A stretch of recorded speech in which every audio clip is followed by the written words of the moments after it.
Meus irmãos, bom dia! Que Jesus abençoe-nos a todos nós.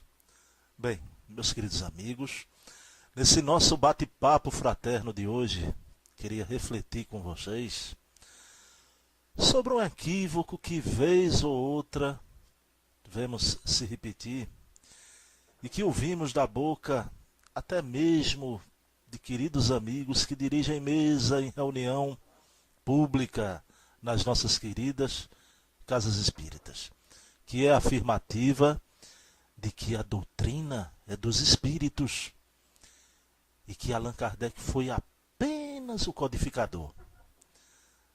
Bem, meus queridos irmãos, claro que a doutrina é dos espíritos superiores, mas Allan Kardec não foi apenas o codificador. Allan Kardec foi um gênio, o grande homem que codificou, sistematizou e deu forma de doutrina com sua visão educadora ao ensinamento dos espíritos. Kardec, podemos dizer sem pejo e medo de errar, meus irmãos, foi o demiurgo do espiritismo. Na velha Grécia, demiurgo era o artífice, o operário manual que trabalhava para o público, para o povo. No Peloponeso, assim como em toda a Grécia, o demiurgo era um alto magistrado do pensamento cosmogônico, referendado até por Platão. Era o artesão divino,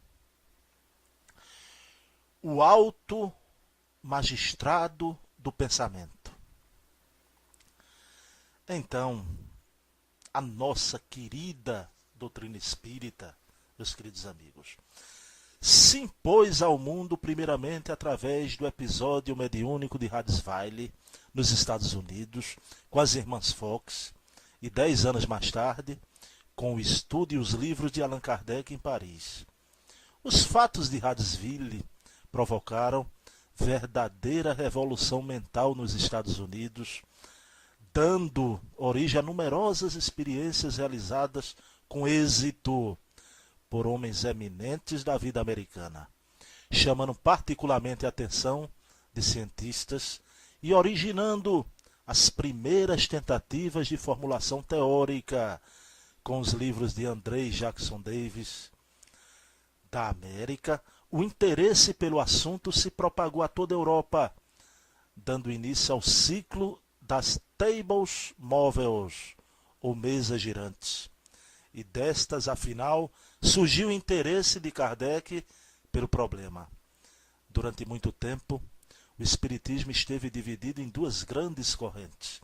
A anglo-saxônica, proveniente da América, amplamente desenvolvida na Inglaterra, e a francesa, que tendo Kardec à frente, se desenvolveu na Europa continental, e mais particularmente nos países latinos. A primeira corrente, a anglo-saxônica, caracterizava-se, como ainda hoje se caracteriza, pela falta de uma base doutrinária bem estruturada, daí derivando o seu movimento de constante oscilação entre a tendência religiosa, do tipo eclesiástico, e a tendência científica, do tipo materialista. Esta corrente gerou, à época, para que fique bem claro, as igrejas espíritas de estilo protestante e as associações de pesquisa psíquica, as primeiras impregnadas de influência teológica e as segundas dos prejuízos materialistas.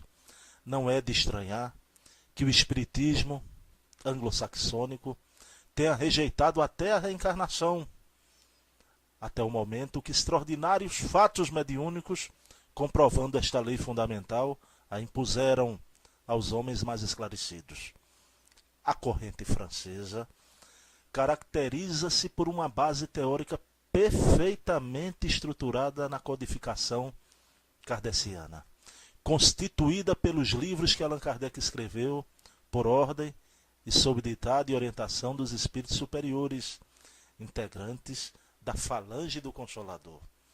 A corrente anglo-saxônica representa a fase inicial de desenvolvimento do Espiritismo, que 10 anos mais tarde iria se definir na França em sua verdadeira roupa e significado.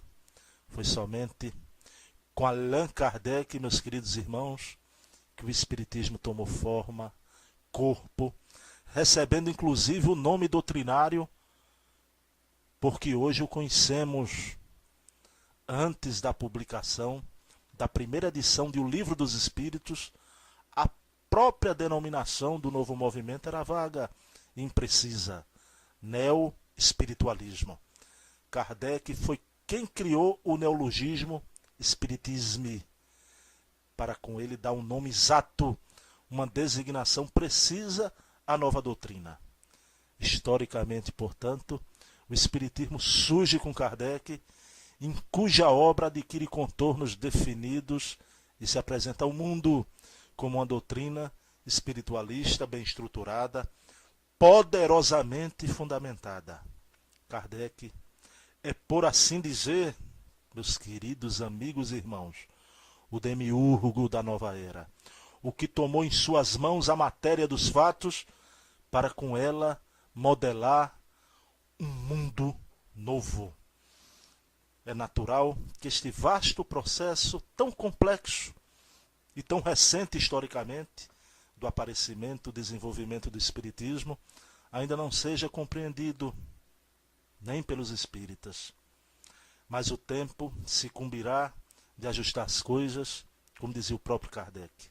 Ainda hoje se tenta opor uma corrente à outra, como se tenta opor religião e ciência na compreensão da doutrina, dentro mesmo dos quadros da codificação, onde o Espiritismo apresenta uma estrutura poderosamente coerente na sua forma tríplice de ciência, filosofia e religião.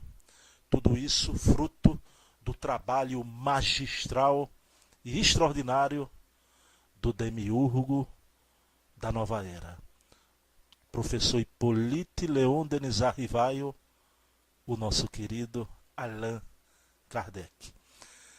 Então, paz e bem, que Jesus amanheça em nossos corações.